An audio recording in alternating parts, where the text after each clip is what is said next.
All right, welcome back to Random City Sportsballers. Tonight we're going to talk about some sleepers that are available in over 85% of your leagues. In fact, these guys are never drafted. Nobody ever thinks about them. I got Keith right here with me, and he has come up with a couple of fellas late in the draft, after round 20.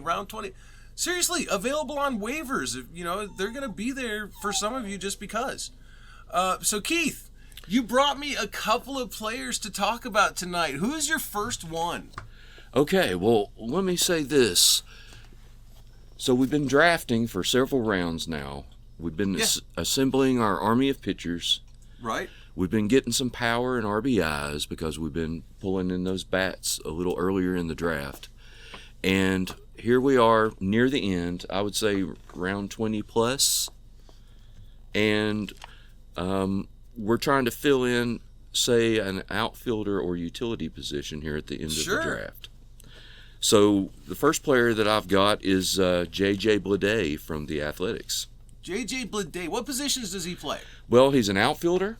Okay. He technically plays center field, so if any of you are in leagues that have right field, left field, center field is historically a lighter position than the corner outfielder spot. So, and what about those leagues where you've got to have 5 outfielders? If you can find a guy on waivers or around the final round that plays outfield and is going to do well, Keith, what do you think he's going to do this year? I mean, talk to me about who is this guy, J.J. Bleday? Okay, so let's look at last year. It right. was his first full year in the majors, and he had 74 runs, 20 home runs, and 60 RBIs. Now, he's not really your stolen base or your batting average guy, but when we're looking down here for a little bit of bonus power, I like this guy. He's got a good walk rate at 10.4% and an excellent strikeout rate. And although the metrics don't say that he's really, the next Brent Rooker when it comes to power, he bats well against left and right-handers, so he's likely to play every day. He's on an Athletics lineup that I think is rather intriguing because they've got Justin Lawrence. Nice. Okay. Last year's Rooker, which happens to be Rooker. That's true. And then we've got Shane Langoliers bringing it up. So I don't know about the bottom half of the lineup, but I sort of like the top half of the lineup. Where do you expect this guy to be? Okay, so J.J. Bleday, let's take a look at his season stats for... Let's see, 2023, he played 82 games, 256 at-bats, and had 10 home runs in that. Wow, he's got some power. He's got decent power. But, 10 home runs and 256, we're talking about a 20 home run guy here, and you're getting him at the end of the draft. That's not bad.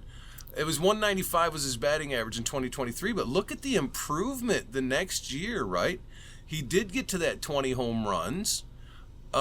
His stolen base production went down, but that could be a lot of factors. We don't know what that is. More than doubled his RBIs, more than doubled his runs, and started hitting 243. So, okay. All right, I'm liking what this guy's showing me.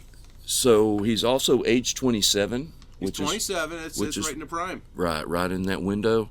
He faded a little bit last September, but I think that's pretty common for a player in their first major league season with the grind. So I like to see him have perhaps a little more stamina and hit a wall. He's got to be batting. Okay, if he got in 159 games 572 at bats, he's actually in the top 6 of the lineup for sure. He's probably in the top half of the lineup. Oh, absolutely. He's playing against left-handers and right-handers. So he's going to get a lot of volume. And right. We know volume is king in a lot of category leagues. Oh, God, volume is king. And that is why I like this guy. Okay. I'm not saying that he's going to hit 40 home runs this season.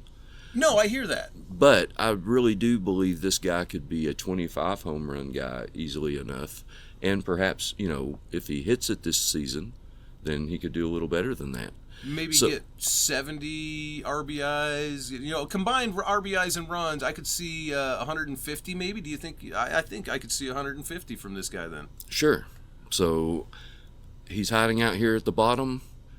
I think his roster rate is like 13%. Wow. So it's just a guy to keep an eye on. Maybe you don't even get him on draft day, but maybe put him on your watch list, Sure. You never See know him when develop. you're going to need an Some outfielder. of these players develop, and amazing things happen. All right, there's your first of your sleepers, JJ Bleday. Well, And you were talking about how he's in the lineup with Shea Langoliers. So I'm sorry, I think I might have interrupted you in that. I was just going to add one more thing, which is about the park, because the A's are moving out of the Oakland Coliseum this season, and they're going to be playing in Sutter Health Park in Sacramento. Okay. And while the dimensions of the Sacramento Park are very similar to what they had in the Coliseum, there's going to be a lot less foul ground in the new stadium. Okay. So I think that's also going to help Okay. A's hitters. And with him having some protection in the lineup with the guys around him, I can like just, you were saying, Langoliers and Rooker. right, and Justin Lawrence. Lawrence Butler. Oh yes, my bad. But so yeah, I see some potential there. And then with, as you were saying, the grinding it out with the at bats, just the volume of play, provided he doesn't get hurt. I think he's going to be somebody that people will be drafting next season. All right, well, you convinced me. I'm going to keep an eye on him this year, and if I'm in a dynasty league, I'm looking at J.J. Bleday at the end of my draft. So yeah, he was like a little gem I found that I hadn't been considering. Oh, and another thing about him is that I like his floor. Why wouldn't he do what he did last? Why wouldn't he do what he did last season? Only thing I could think of is that he has a bad August. Okay, well that's a good point.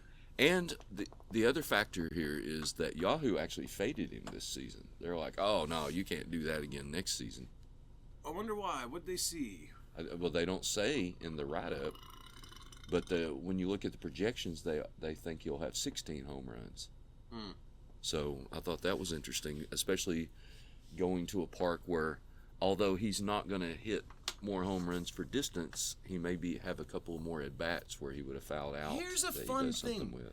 Have you noticed with pitchers that expected ERA bullshit is always wrong? Yeah. It's always wrong.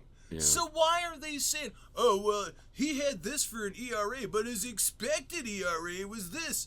And they say it about everybody. So that tells me I need to ignore expected ERA because that's a stupid thing. Well, do they really know who's going to regress? Right, no, they don't. And why is there no discussion if they're going to fade somebody and say he's not doing what he did last season? Can you not make a case for it? Yeah, make a case. You're not just changing the numbers and going, well, this is what he's going to do this season. Moving on. You were talking about another fella that you had here. Why don't you bring him up here real quick so we can talk about him? All right. So this guy is on the other side. He is a pitcher.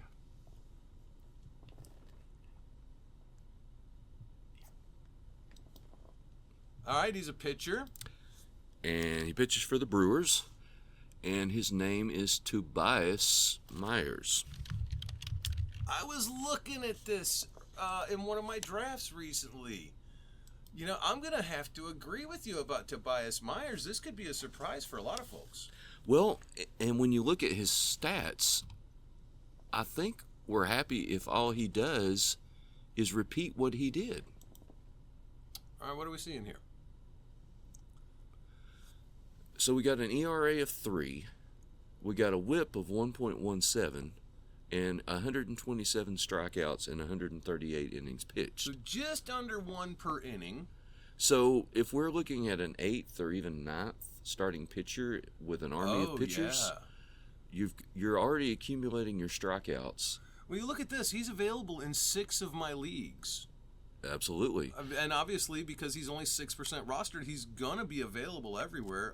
So he appeared in 27 games, got 138 total innings, And 9 wins. another Nice. thing about him is that he didn't do so well in his first 7 starts. Oh, So that ERA and WHIP that he got for the season would have been much better without those first 7 starts where he was figuring this stuff out. okay, that's a part of youth, though, right? That's a part of the growth curve. And so I do expect to see that sometimes. So I'm fine with that. What I'm hoping is that he won't have to go through that this season. Oh, if he has to do it again. So, like you were observing, he's not really a power pitcher, but still almost a strikeout per inning is not bad way No. down here in round 23. No, I'm going to be kind of happy about 120. 22.3% strikeout rate. That's not excellent, but you know what, though? That ERA and WHIP is pretty swell. And, okay, let's say he gets above 150 innings this year. He's a young fella. We can't bring him all the way. Nobody's throwing for 200 innings ever again. I'm getting tired of that. Right. But let's say he gets up to 150 this year. Does that mean he gets 140 strikeouts? Is he going to regress on ERA and WHIP? Well, we don't know. That's so freaking volatile.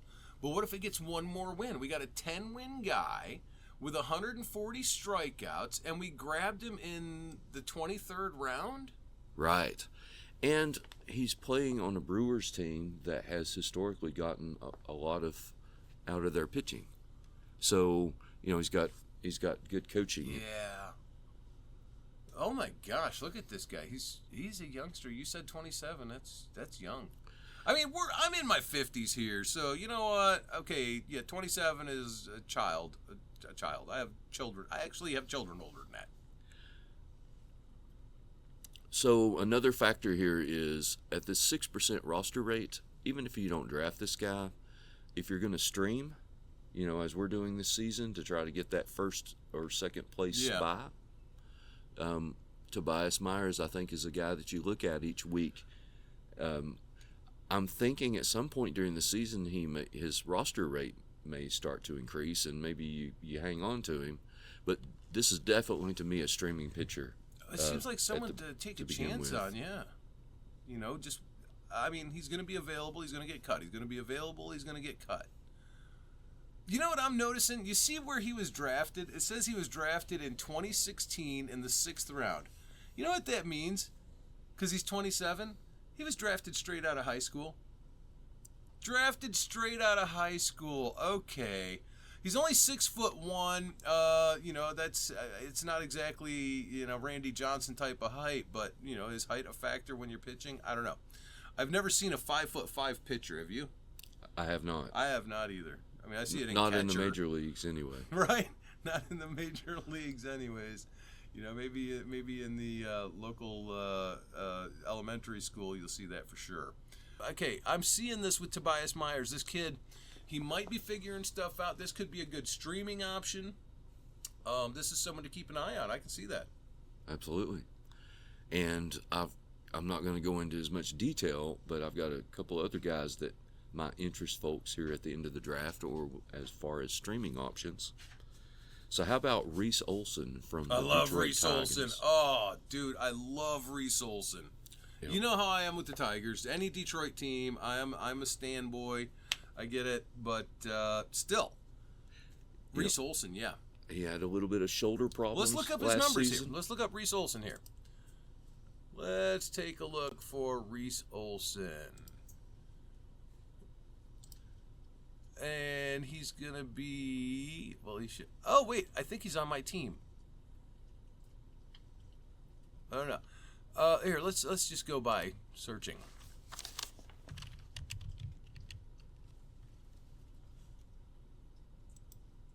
There's Reese Olson. He's on a roster. Yeah, Reese Olson. It depends on what you're looking for. Again, he's not a strikeout. He's not going to get a lot of them. No, but he doesn't blow up your ERA. He doesn't blow up your WHIP. He contributes with his strikeouts. He didn't get many wins last season. You would sort of hope on the Tigers this season he can increase that win total. But, otherwise I think he had a good year last season. and other than the shoulder problem that limited him to 110 innings. Well, I do like Reese Olson. I think he's going to. He's not going to be a strikeout thing again. It's going to be less than 1 per inning. If he pitches 6 innings, you might get 4 strikeouts. That's just how it's going to be. But that's not what you're after. Absolutely not. At this point in the draft, hopefully I've already got my strikeout guys, as well as the fact that I've been accumulating those strikeouts by having a bunch of pitchers. Now, I love about Reese Olson here is that you could stream him because nobody's going to be taking him on their team for long term. What people are going to do is try to stream him over and over again. Do you hang on to him after the first one? Is he coming up against the Yankees, or is he coming up against the White Sox? If there's a week where Reese Olson has 2 starts and one is against the White Sox, I might keep him for the whole week just because. Absolutely. But I've drafted him. I have 1 draft where I took Reese Olson. I'm not taking him in a lot of places because there's so many other players to take these dart throws at. Absolutely. And Cupcake is doing that thing with the food. She's adorable, man. She sweeps the food side to side in the bowl because it's different color pieces of kibble, and she likes this one specific color more than the others, and it's really wild. And I know you guys probably heard her just swooping around in that bowl. It's adorable. Sorry. Anyways, Keith, you were talking about Reese Olson, and then did you want to go off to another someone? So I know you have one more. Absolutely. I know you, so I know you have one more. How about Eric Fed from the Cardinals? Okay. Yes. Another not a strikeout king. Absolutely. But another one who's not going to hurt you. So when he came into the league, he spent several seasons with the Reds, and he was completely ineffective. He had a ERA high. He was a high whip. Well, how old's this guy? He's 31 this season. 31. But that's a good age for baseball. 2 seasons ago, he went to Asia and played, and he revamped his repertoire. And when he came back to the MLB last season, he was effective. Okay, so he got some specialized instruction on specific pitches or something, some way that helped him understand better. It's like Nuke LaLoosh coming across Crash Davis in Bull Durham, right? And so you're saying that Fetty, he went to Japan? No, it's Korea. He went to Korea and he found his Crash Davis, who taught him how to not punch with your pitching hand in a bar fight, and it helped him so much that here we are. He went to the NC Dinos.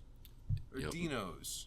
In Korea, yeah. I like to think Dino a lot of times because I loved the Flintstones back when I was a kid. And, can you imagine if his name was Dino instead of Dino? It would have changed the whole dynamic. But it seems like Dino's... Or would it change the whole dynamic?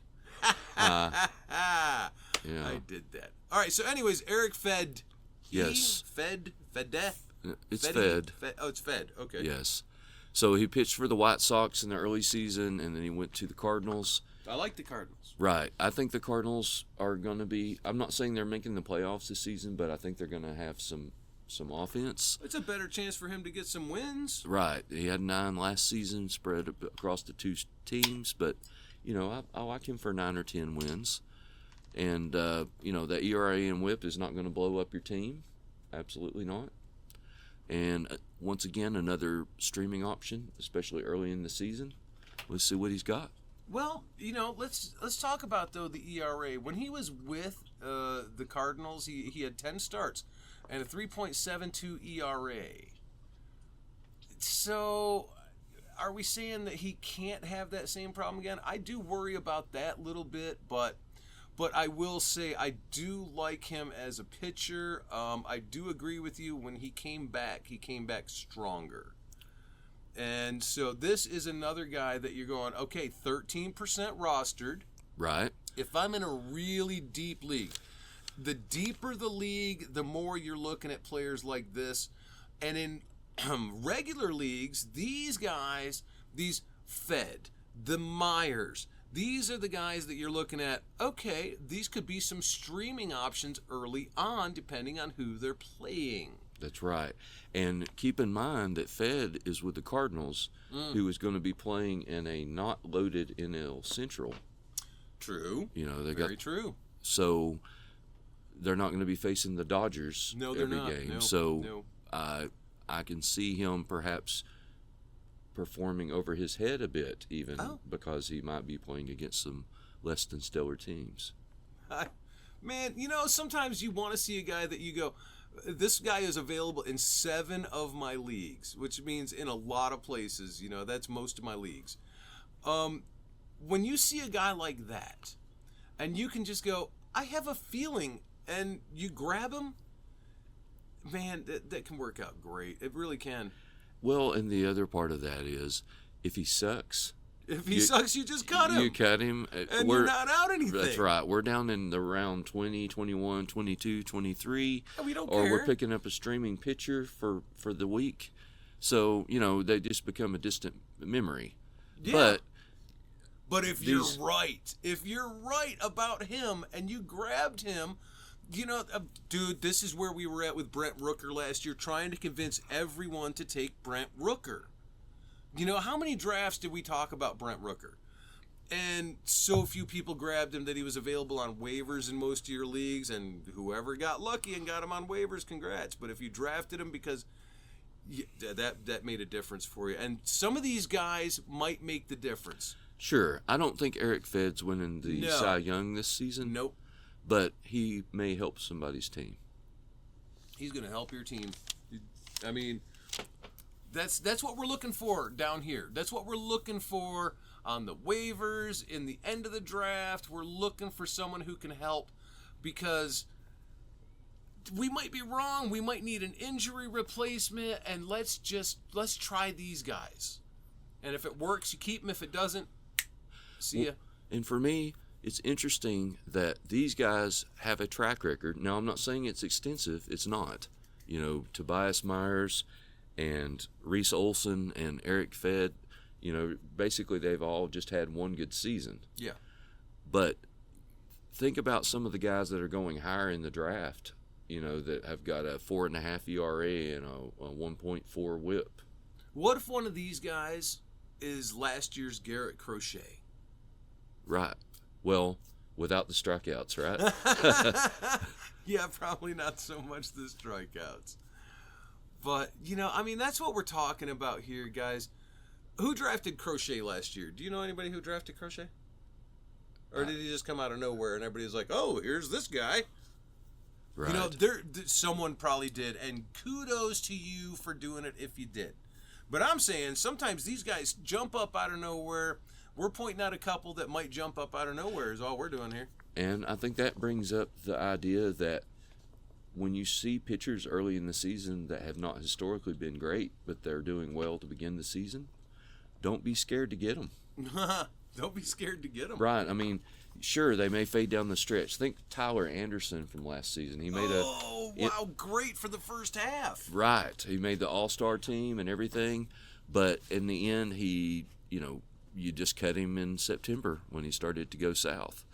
I can recall Martin Perez from a few years ago with the Rangers, and he just sort of hung around, and he faded late also, but he was able to contribute some wins and strikeouts for my teams. So that's what we're looking for. We're looking for a total team effort with these guys, with the army of pitchers. We're looking at doing some streaming. The emphasis on streaming this season is coming from the idea that last season Mike had over 75% of his teams make the playoffs, but he lost almost every single one of his series in the first round. So this season's emphasis is on streaming with the army of pitchers, because we're going for that first or second slot. We want that off week. It doesn't matter how good your team was during the season.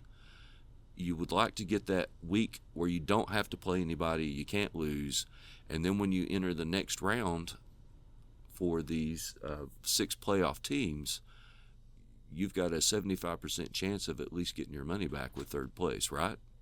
So that's why we are placing the extra emphasis on streaming this season. So I got one more player that I'd like to talk about just briefly, and that is Michael Wacha. Of course. Yeah, I talked about Michael Wacha a little bit in my last video. So Wacha is a little higher ranked than some of these guys that we've been looking at that are definitely very fringe. Sure. And a lot of people are familiar with him. But, I mean, he's playing on a good, or at least a decent Kansas City team. I mean, I don't know. Are they going to do what they did last season? I really don't know. But I think they're going to be at least competitive. Oh, yeah. And I think they're going to have some pop in the offense. So, I mean, Michael Wacha, I think, is going to get some wins. Now, when it comes to strikeout ratio, he might be the least of the guys that we've looked at tonight. But he does have a track record. Well, yeah, we're all familiar with Michael Wacha, I think. But, you know, I mean, the question is, what kind of draft capital would you put in, or do you just stream him? Are you putting draft capital in him, or are you streaming him? Well, I think it comes down to how many, what do you have on your team? So if you're going to be streaming, you're going to be using 1 or 2 pitchers a week that are going to be getting cut. Fair. And, I mean, Wacha might very well fall into that category too, where you're streaming him and you're cutting him and you're potentially picking him back up. But I think he's right in that cusp because he has that track record. If he might be that 7th pitcher for you at some point, where he's where you're not cutting him anymore and you're cutting 2 other guys. Maybe so. Let's see, drafted in 2012. Right, and the main difference between Wacha and all these other guys is they've all had one good season, and he's had, since he turned into a good pitcher, he's done it for a couple of seasons now, so he's got that track record. But as we know, starting pitching is much more volatile than batting is.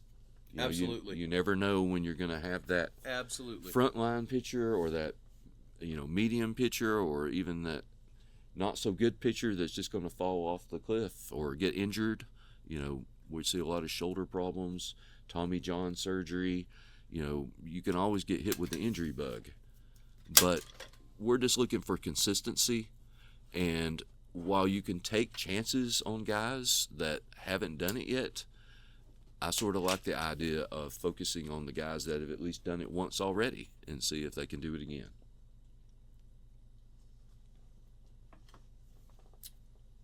All right. Well, we have a good list there. Keith, thanks for bringing that list in. These are some great players that sometimes we forget about some of these names. Sometimes we get biased, like against Michael Wacha. Michael Wacha is not a bad play in most games. The guy last year was 3.35 ERA. How's that hurting you? It's not. 13 wins. You love every one of those wins. So, depending on the format that you're playing in, you're looking at some of these players: Wacha, Fed, Myers, Bedley, and fellas. Go after some of these players late in your drafts. It's going to help you stream some of these pitchers. Keith, how are you playing your most recent drafts regarding some of these players? So I'm trying to do best available during the draft. So it does vary my teams a little bit. Like in my most recent draft, I ended up going with a closer in the 4th round. Okay. Which I rarely do, just to play with what is that going to do for my team. But in that particular draft, I ended up getting late and having to get several starting pitchers there at the end. And so, for me, that's when I start looking at an Eric Fed or a So that Michael means you Wacha. got some of these fellas. You got Wacha, you might have got Fed. Sure, I did. Okay. See, because you knew that you needed to catch back up because you made up other areas. Apparently, this time it was saves with a closer early in the 4th round. And to offset that, I ended up going with some of the high power bats. Nice. So I got a Schwarber, I got a Soto, I got a Santander. That is fantastic. But basically that offset it enough so I felt like I could get some of these pitchers. I got Zach Wheeler in that draft as well. Okay. But I would not feel normally like I could do that if I was going more for those like 30 home run guys, right? Well, yeah, but let me just say this. That means that you had a starting pitcher and a closer in your first 4 rounds. That's true. Wow. You definitely had to take some power early. You said Schwarber and Soto were your early picks. And that's some good power. And some Corey Seager as well. That would have been the 5th round then. Absolutely. Nice. So, but as I was drafting these pitchers, I was realizing the only reason I could draft them was because I was getting higher production out of my home run guys for the guys I was drafting. So great. When you know what you need for categories, it makes the rest of it so easy, doesn't it? I think so. And it allows you to adapt during the draft. Yes. And pay attention. Like, for example, if I got Vlad Guerrero in the first round and, say, Duran in the second round, we're only looking at like 50 home runs.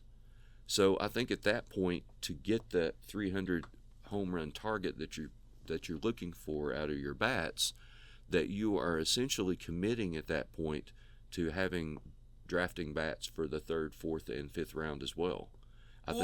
Or you might be able to, let's say you do a Brent Rooker along with grab a pitcher of your choice. Let's say Zach Wheeler in the 3rd. Okay. So let's say we've done Guerrero, we've done Duran, we've done Zach Wheeler. Crap, we can't do Zach Wheeler because we need more power. So in the 3rd round, we've got to grab power. So what do you think of Schwarber or Alonso? True power guys here. Yeah, looks good to me. And then in the 4th round, we can think about a pitcher, and that could be someone like Cole Reagans. Sure. Think about that. And then on the 5th round, on the way back, what if if you're taking Guerrero, that means you're somewhere in the back of the draft, somewhere like 10, 11, 12. So you're waiting a long time for that to get back to you. Oh, gosh. Then you could take a Teoscar Hernandez and then a Santander. Okay. Imagine that. Now all of a sudden you're sitting loaded with power and some strong pitchers. And decent bat, but you lose your batting average the second that you take some of these other guys. So true. Yeah, I think the thing is just knowing as you're going through the draft what you're drafting with your bats. Yeah, it helps guide what you're going to have to do with your pitching. Yeah, and you don't want 7 shortstops on your team. It's not going to help you. It's really not. It's not going to help you. All right, fellas, that's our edition about these late round picks / these guys are going to be on waivers, most of them. You can look at this and help guide your team and understand that at the end of the draft, you do have some options for some pitchers. Keith, you've brought some great options to us here. I appreciate you doing that for us. And thank you for tuning in, fellas.